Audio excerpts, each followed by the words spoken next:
Good, isn't it? There we go.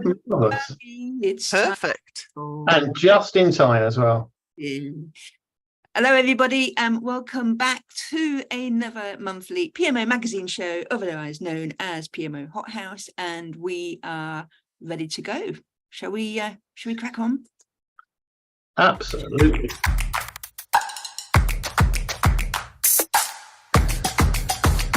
We need the TikTok dance. Woo! It's the flames, and we need this in the UK right now. Hopefully our friends up north in Scotland are all safe and well. We have Storm Babette amongst us today. So if we suddenly go off air, it's because we got blown away or something, because I'm in Manchester and it's blowing a hoolie out there. But it's great to have people with us again for PMO HotHouse, regardless of where you are in the world. If you're here joining us in the studio, as it were, please let us know in the chat. If you're watching out there on live stream, say hello. We look back at, we keep an eye on it as we go through the show. We bring your comments in, and of course we'll be sharing this stuff afterwards as well. So today, packed show as ever. So out and about, we've been doing things out and about this month. We've got a new segment for you. It's the PMO tool shed. You know, it's the house of PMO, going in the garden. Let's have a look in the tool shed. We've got Ask the Audience, which is you. And then we've got a special guest today in Hot Seat. So John, Eileen, how are you doing? You all right? I think I've hit my first cold of the winter this week, so I'm awfully kind of sniffling and bunged up. So apologies if I'm kind of not as clear as I normally am. Yes, well, it's nice to have you both back from your trip abroad to. Yes, I did play that. You were very brave doing this entirely by yourself last month, Lindsay. We did play it back. You looked fabulous. Yes, we enjoyed doing a hell of a job. Your sausage and mash went down very well, so especially for this weather. Okay, all right, let's crack on then. So, first bit.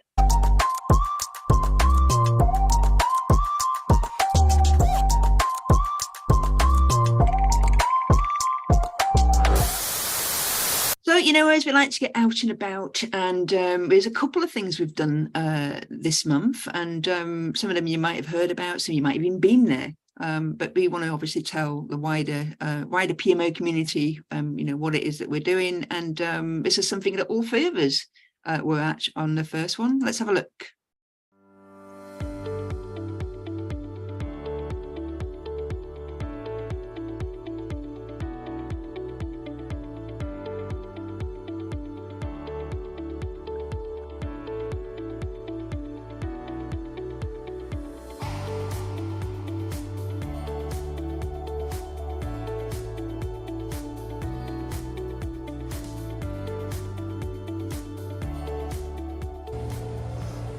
And here we are in Kensington, and we are at the Finnish Ambassador's residence. This is a real treat for us. We are here today to get together with the PMO community. We've got Kato Software that are hosting us because they're actually from Finland, and we've managed to get a lovely soiree going on tonight. So there's a gorgeous Ambassador's residence, which we're going to be having a presentation really shortly. Then we're going to be doing some interactive bits. It's all about artificial intelligence and about getting started. I mean, one of the things we've found through some of the House of PMO events is that people are finding it tricky. It's one of those things where it feels like I don't understand it. It feels like it's going to be expensive. It's going to feel like well, our organisation is not interested or doesn't know where to start. So we are trying to get to a place where we want to get some practical initial steps, things that feel achievable. You know that old proverb about how do we eat an elephant? One chunk at a time. And that's what we're going to be trying to do with this tricky subject.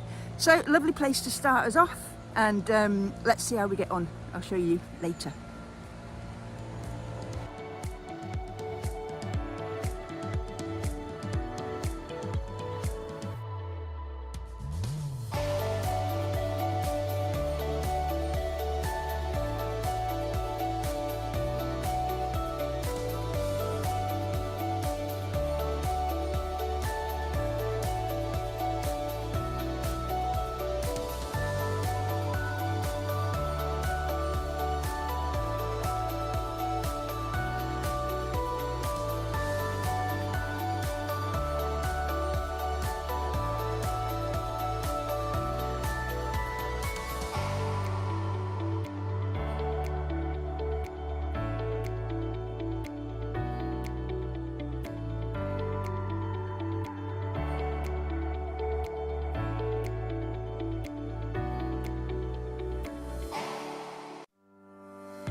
much for your input, and enjoy your canapes.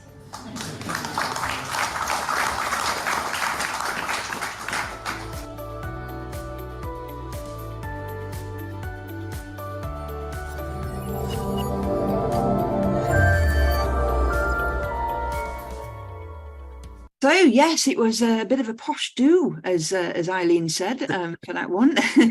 But it was really good for us to start getting some of those initial steps down as to where we're going with this kind of thing. It's also great to hear, how people were, took that event as thinking, great, it is a subject, it is really difficult to get your head around. They really enjoyed that opportunity to talk to each other, as ever, bring a load of PMO people together, and what do you get? Lots of chatter, but lots of great sharing as well from people that had already been starting to do stuff. And the brilliant thing is that they want to share it with you too. So we'll be able to bring some of those people to you in some future sessions, and they can tell you exactly how their PMO has been starting to utilize some of this stuff. But like I said, just keep your eyes peeled, and we'll be bringing more stuff to you in this subject area. So yeah, let's have a look at the next out and about. So just before you do, Lindsay, I'll just say that because obviously I was there. It was great. I love. It's a real change from events I've been to, even sort of as recently as a year ago, where suddenly all of the PMO people there were engaging about AI, and we've done things around sort of AI and tech before at events, but it's certainly about AI has always been sort of that thing in the future, and it's a nice idea, but and it's been mainly focused on sort of machine learning algorithms and things. And I think suddenly when you've got things like ChatGPT that have come along, and you've got the sort of stuff in the Keto tool that was obviously your partner with Keto on the event, it's becoming a lot more real for people, and everyone was sharing ideas how they are using it. I would imagine everybody who was at that event went away and had a little dabble and a play around with it, and got different ideas from other PMOs on how they're playing around with this stuff, how they're learning it. And I look forward to sort of a year's time. I'd be surprised if we get people to turn up to events who haven't at least had a dabble with the AI stuff. So definitely an area to watch, and I look forward to seeing the output that you guys pull together from the event. Yeah, great. Thank you very much, John. So let's move on to a second event that we had, which is some other great news for PMO people.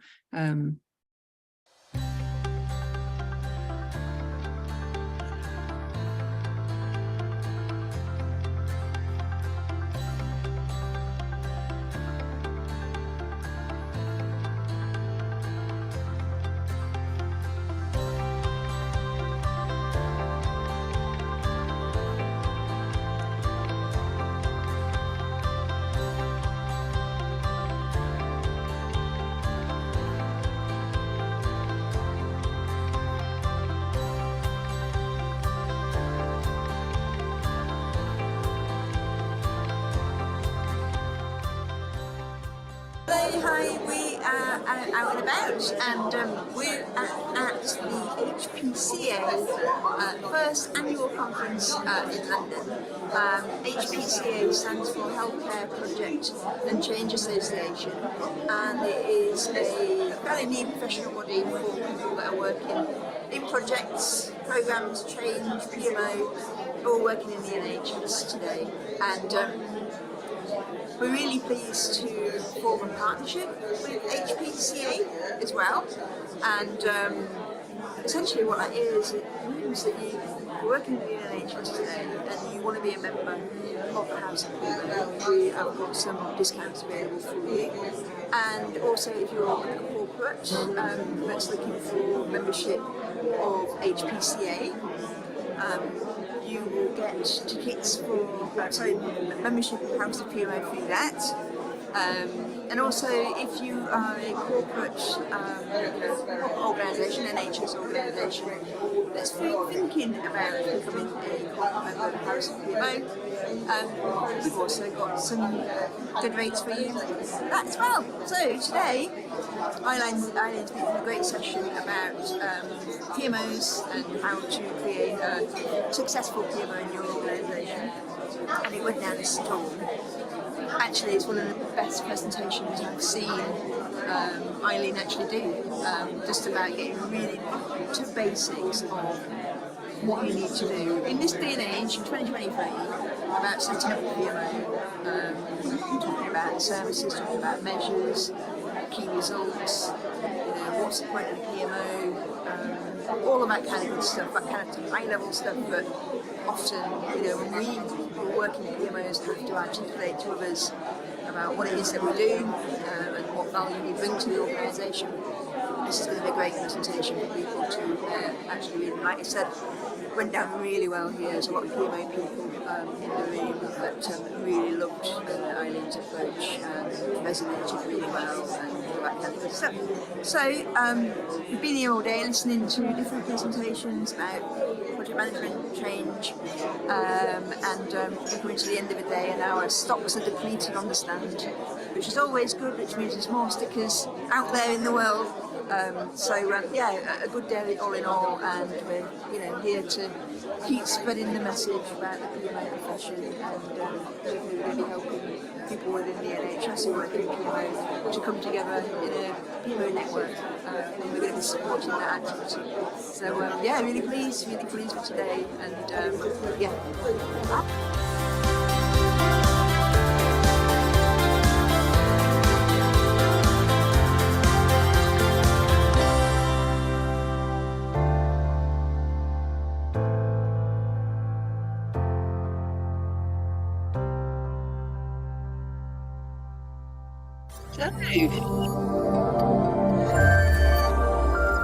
There we have it, out and about, doing good stuff, I hope. And Eileen's presentation that she did for that session will be run again, absolutely. And we will be scheduling that one really soon as well, and probably running it a few times, to be fair. It really did hit the nail on the head.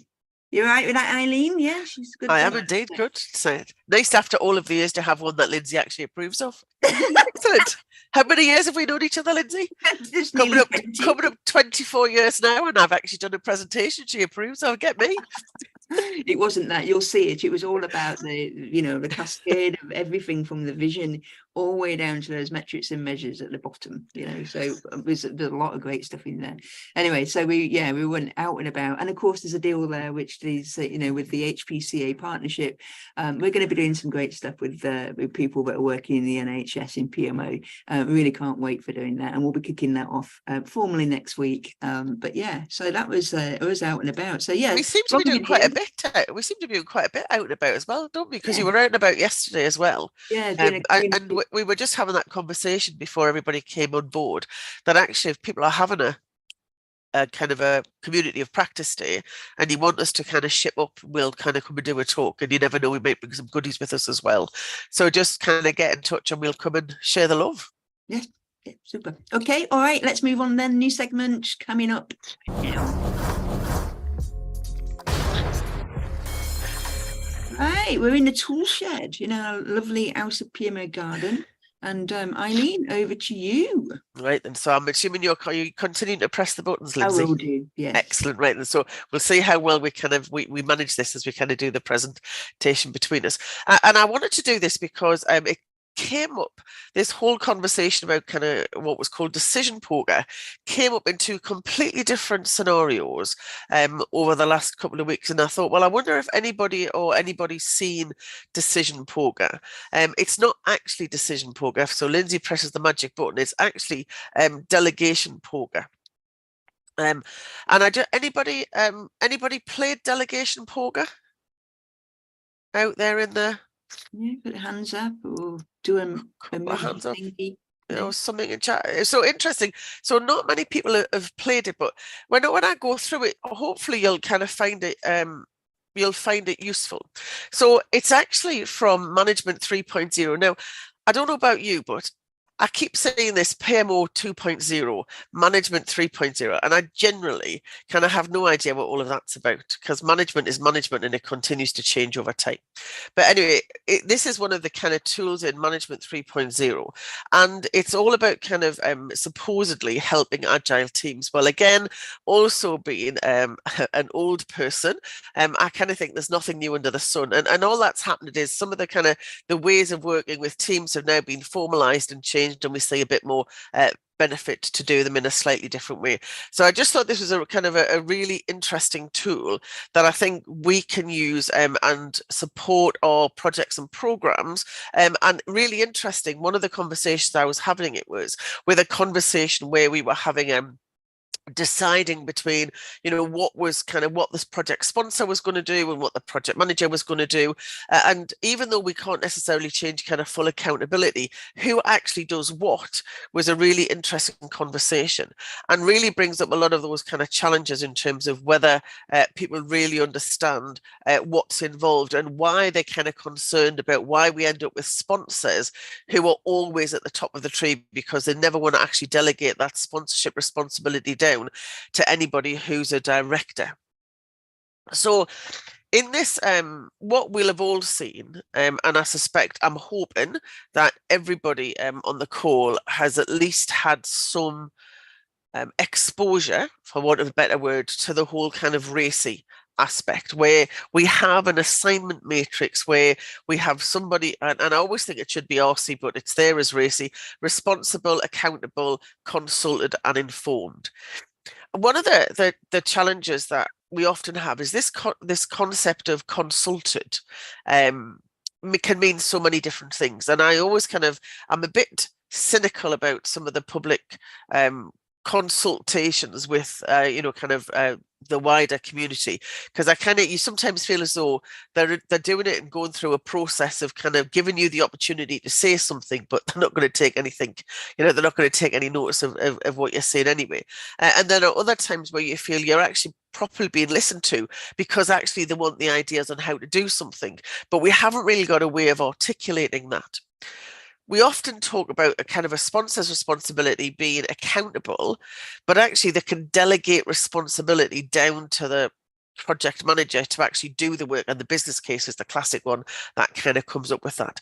So this kind of delegation poker allows us to kind of play around a little bit more with this kind of RACI concept to help us think and explore what some of the kind of the boundaries are, but they also help us to identify where sponsors and project management perhaps are concerned about losing control, but we're also kind of going to be learning about how some of the people sometimes in the project team don't necessarily want to be seen to take ownership of some of the decisions or activities that are there on the project. So in Decision Poker, we actually have kind of 7 different ways that we can delegate. So kind of 7 different approaches. So we're just going to bring them up one at a time.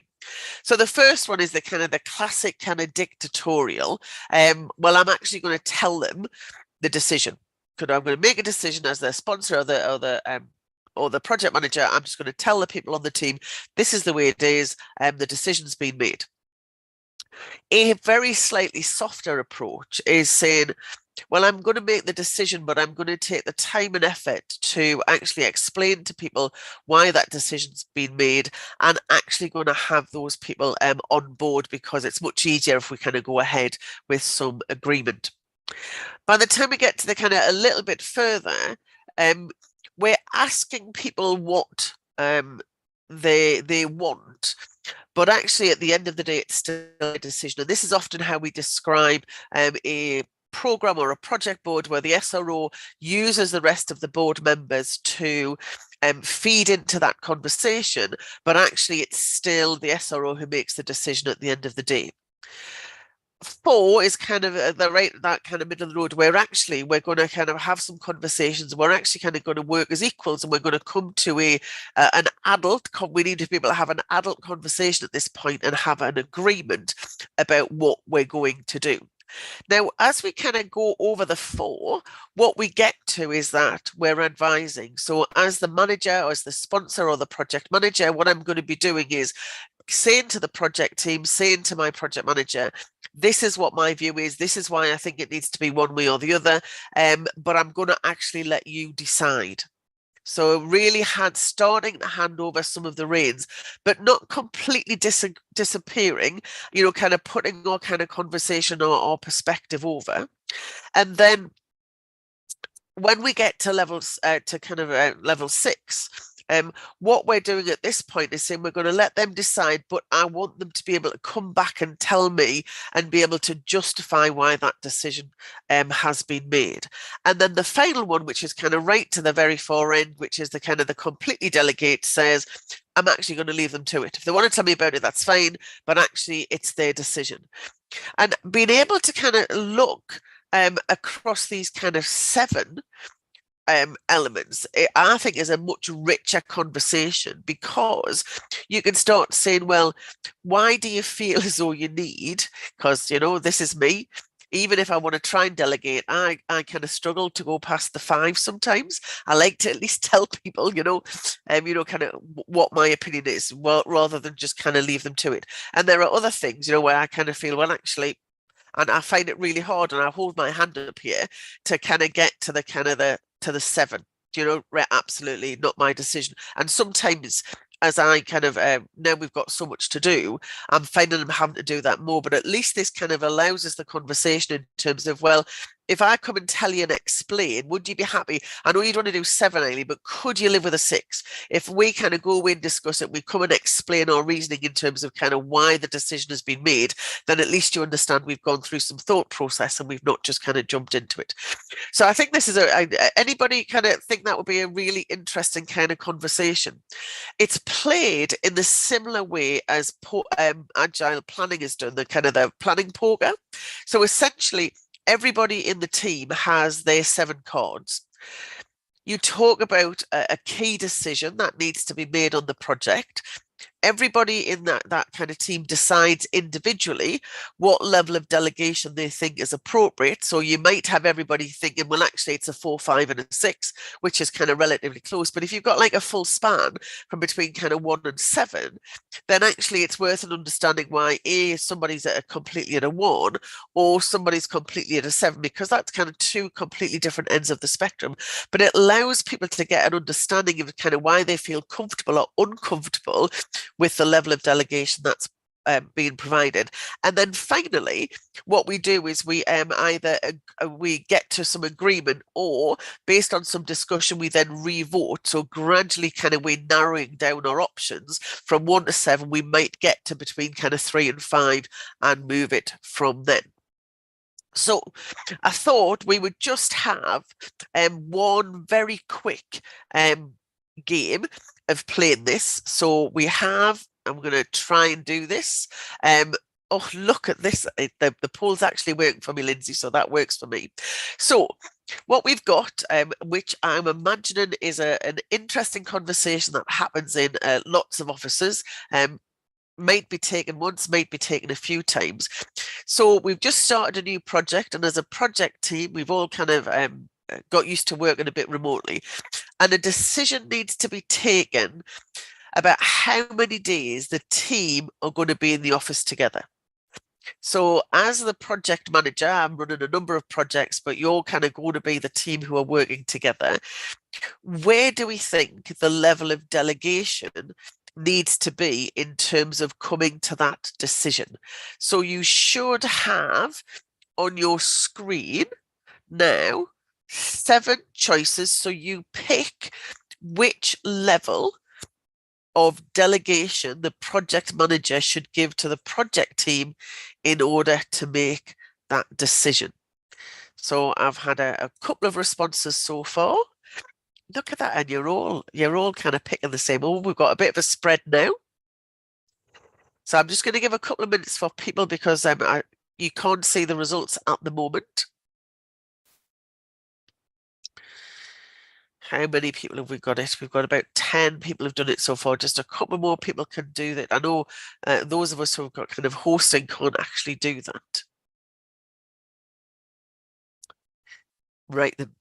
Let me just end the poll and share the results with you. So hopefully you can see that on your screen now. So you can see from that most people think, rather than the manager making a decision and the team being left totally to make that decision in their own right, that actually the vast majority of people think we need to come to just some agreement. So we'll have a conversation and we'll talk about the pros and cons, and we'll come up with a decision ourselves. Yeah. Everybody think that's a great little toy? useful thing to think about. You can get not on commission, but you can buy the cards. You can also, but if you go to the M3 site, a couple of things. Go to the M3 site, you can get a free PDF so you can make your own cards. Or if you use Miro, it's actually a standard template in Miro, and you can actually do it on Miro. Yeah, brilliant. Which I found. Yes, excellent. Okay, all right. So thank you very much. Let's move on. Thank you, Eileen. Next section.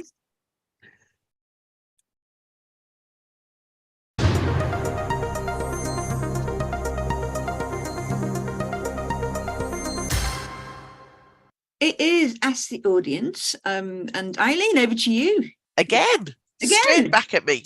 Yes. Right. And so interesting in terms of this kind of closing services. So the whole concept of the service catalogue has really kind of been well embedded. And even if organizations are not fully there, there's definitely a desire for people in the PMO to kind of get to a point where we've got a defined list of things that we offer to our customers, because it helps us, all for the good reasons. A, it helps us to plan the time. Secondly, it helps us to make sure that we're doing things that are adding value to the organization, but also it allows us much easier to be able to kind of demonstrate how we're contributing to overall organization success.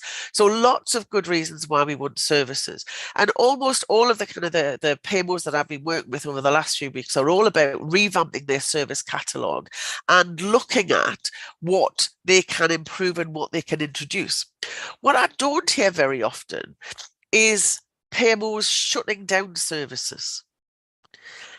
Because we want to do more for our customers, we want more kind of stuff and more kind of hours. And we talk about AI being able to allow us to do kind of more with the data we've got and the people we've got.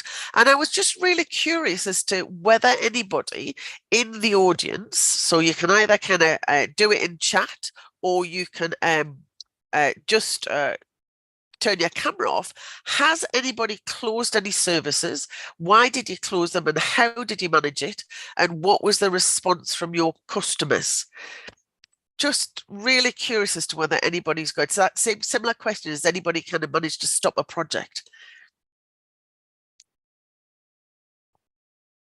Now that's nobody stopped a project, and that doesn't surprise me. I'm just really curious. So nobody stopped a project.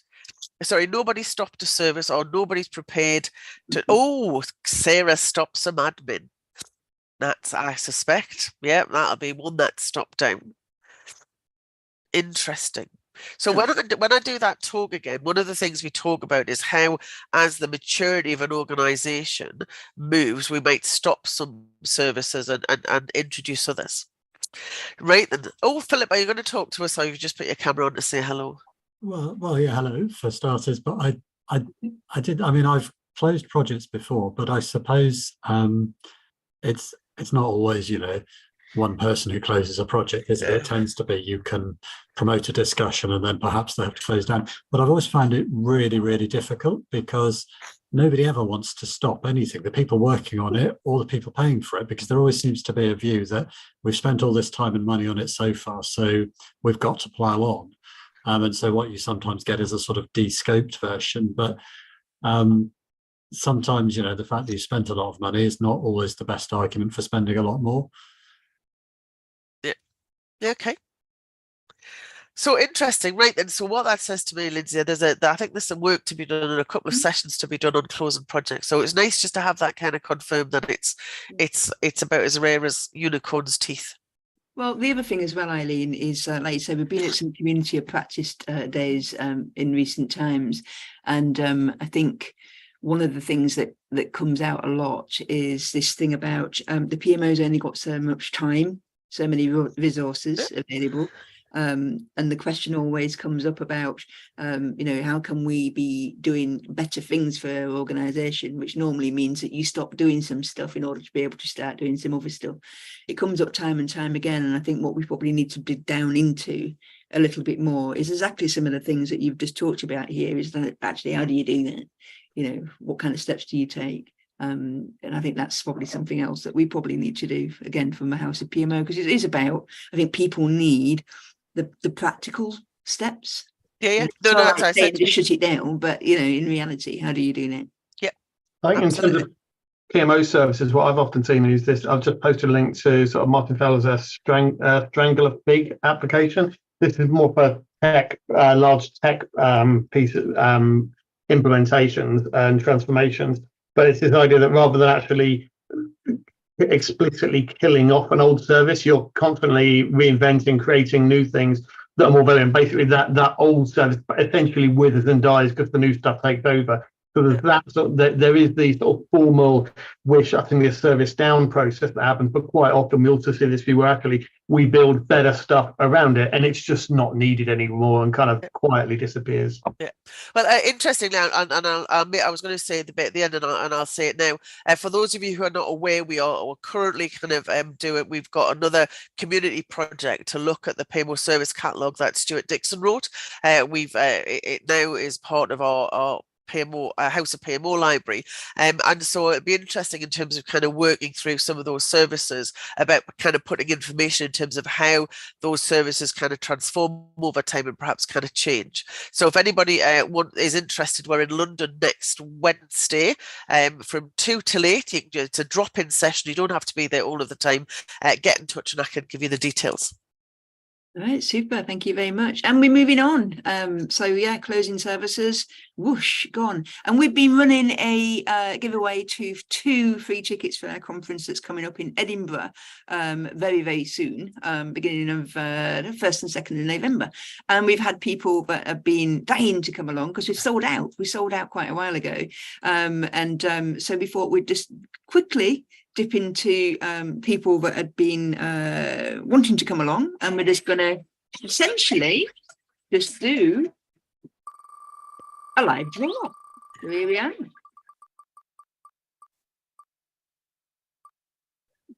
So Tina is our first one out of the hat. Thanks very much, Tina. We'll be in touch and let you know exactly how you can get your ticket there. So we'll remove Tina and we'll go again. Who else is coming with us? Can't wait for Edinburgh. And it's Jonathan Matthews. Jonathan, well done. We will be in touch to let you know how you can get us up in Edinburgh. I think John's actually on the call as well today. Oh, is Look, he? he's here, yes. Even better still. Yeah, you're here. Well done, Jonathan. We'll be in touch. We'll be in touch with you and let you know, and hopefully you can get yourself up to Edinburgh. And, yeah, it will be yeah, super. Oh, that's lovely. Excellent. Right, okay, so thanks very much for that, and let's crack on. We have got a guest with us, and that must mean that we are now going to do It's Hot Seats. John, you've got a lovely guest with us this week. I've got a guest. I do like us bringing guests onto the show now and again. And I've got somebody in. Beavis is here. Beavis is our He is not a PMO person. We have an intruder in our just for today. He's a consultant. He focuses very much on business agility and an awful lot around working with data. So that's kind of his sort of world, that kind of big data into machine learning, but also enterprise agility as well. Normally works in the city. I occasionally persuade him to come out for a drink when I'm working in town as well, because it's very, very bad influence. I'm not sure whether those conversations are more, definitely probably I try and pretend I'm agreeing it with him, but really it's more of a kind of a sell, I guess, thinking about the decision poker sort of things there. And also a huge sort of shout out, big thing, Beavis has just, big thing, Beavis' son has just done the 11 plus. I know a few people have done 11 plus exams, but his son has was in the top 180 people who did the sort of Bexley test recently. So massive congratulations there. I know obviously the congratulations are for your son, Beavis, but we're all PMO people on here, and we know what it's like to see a project manager take all the glory for delivery, but we know that PMO made that happen and enabled that. So congratulations to you as well, because we get the work that must have gone into that for yourself. And look, the reason why I wanted Bibas to join us today is because he's just been at CCOM, which is so he's been out and about this week as well. It's an enterprise agility conference. It happens in London. It was at the Oval. So to be able to combine a love of scaling and agility, but also cricket. So combine the two there. But I just wanted to get your insights into how the event went and what's the key thinking there, because quite often I worry that we can get stuck in our PMO bubble, so it's good to get that external perspective. What are the I think that event is predominantly enterprise agile people and people from a sort of development background. What was kind of the talk? What were the key themes that you picked up there? So thank you, John, and thank you the PMO team for having me. This year it was slightly different. So the CCon is probably on its 6th or maybe 7th year, and in between we had the virtual COVID enforced, not in person, but the remote ones. So 2022 was the next in-person one, and this year was bigger and a bit different because we ran 3 different streams. So there was enterprise agility stream. So I will summarize it as the project to product journey and all the stuff that less safe and everybody else talks about. How do you get to enterprise level from Scrum teams? Then there was a focus on leadership, which is all about making sure like you don't burn out. And this is a big issue right now, as you can see. And what can we do individually differently to take take control of our well-being whilst working and balancing things, but also what does the organization and the team do? So there are 3 levels: as a leader, what you can do to help your teams; as a team, what you can do to support your teams; and as an individual, what you can do to look after yourself and make sure you're still delivering and not burning out. And the final one, which is more close to my heart, was around the startup scale up. And in this instance, scale up means scaling. A startup is becoming bigger. They've probably had a Series A, Series B funding. Now they're going for Series C. So just adding few more zeros to the amount of money someone is giving them and adding few more zeros to the teams. So going from 15 to 50 to suddenly 1,500, 2,000, and they're starting to think about what is changing. And so slowly the P word, the process word, becomes interesting for them because what they are saying is that we were growing. We could manage every single thing via engineering on Slack channels and everything else. We didn't need to have that many conversations, but as the numbers number grows and multiplies by the order of 10, we are struggling to maintain everything else. And we now think that there is a need for, first of all, a planned communication approach. So the plan words comes into the picture as well. And then we need some processes in how we engage with each others. We need some team APIs using the team topologies. What do we do and how others work with us. We need documentation, believe it or not, because we don't really know how do we, who made this. And as the team grows, there's also a churn. Why did someone decide to have Snowflake and MongoDB? Doesn't make sense. But we've lost that knowledge. So that's one thing. So I think for this specific community, there is an increasing awareness that some sort of a function or a team or an individual is needed to orchestrate all of these things and making sure everyone knows what's happening and why it's happening. The second thing is quite interesting, is because anyone who's been under 30 and in the development world has grown up in an almost close to zero interest rates in the UK, which means that there's been a lot of easy money flowing into technology, fintech sort of thing. And now as the interest rates are going up, that easy money is drying down. So means pivoting to profitability, the other P word. So we have to make profit. We just can't grow randomly and things. And that in itself brings additional challenges. So how do we make sure we are making the right priority calls? So we're looking at the portfolio level views of where and why we are doing things, and doing that in a transparent way.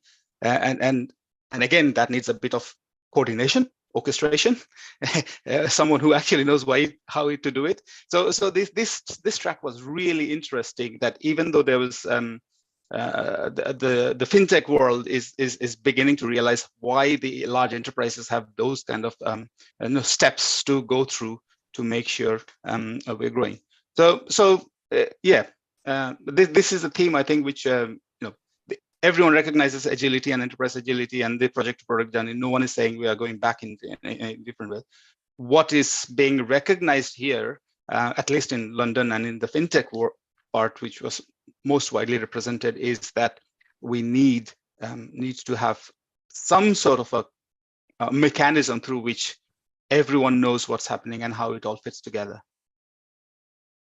That's fascinating. It's interesting because quite often I think people in the PMO space, anytime they're seeing sort of money getting tighter, there's an immediate nervousness that as the PMO is a cost center, that you're kind of on the front line for where we can cut back on things. But it sounds like what you're saying at Seacon yesterday, the vibe was actually quite different. It was across certainly fintech, the flow of money is the easy money has dried up, and therefore people are finding actually there's far more emphasis on making sure we do have robust processes, documentation, control. So actually there's a greater need for that kind of skill set. Is that a fair observation? Yes. However, there's always this minimum viable language that's used. Absolutely. Yeah. So that was there.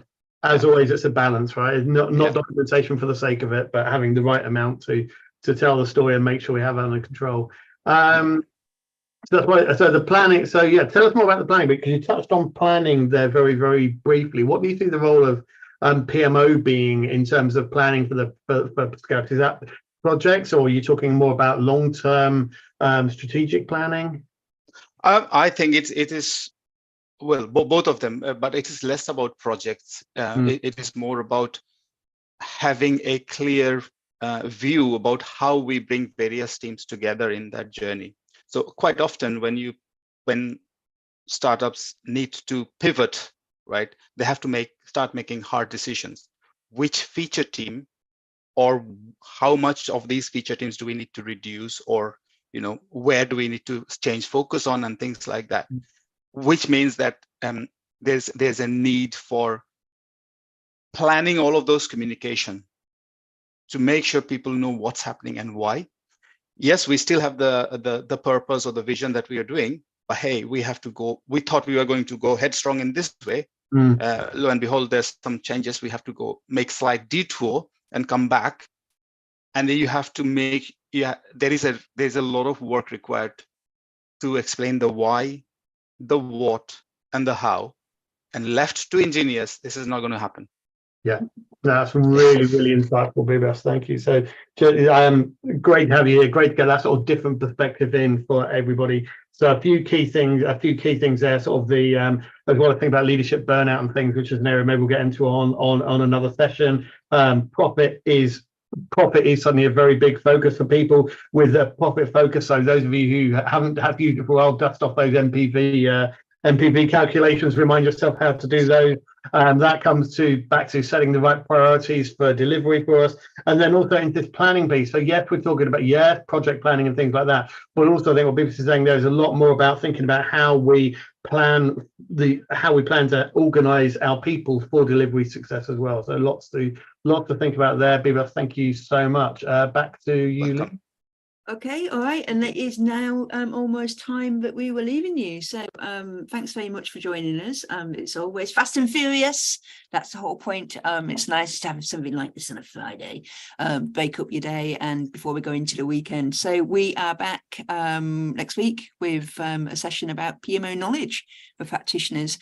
This is part of a series that we thought we'd get delving into some stuff out of the competency framework and actually pulling some of that stuff out, which is why you've got knowledge, and we've also got key behaviours as well coming up. And of course we're up in Edinburgh, and Tina and Jonathan are going to be joining us. So thanks very much for a great session again. Thank you to John and Eileen, and for Bibas for joining us today, and thanks to everybody who was here in the studio with us. And also out there on the live streams. We'll be back. Take a look at House of PMO if you want to be with us again. Why not join up? You can become a free member right now. So that's it for now. Take care. See you later, everybody. Yeah, everyone, see you next time. Thank you. Bye.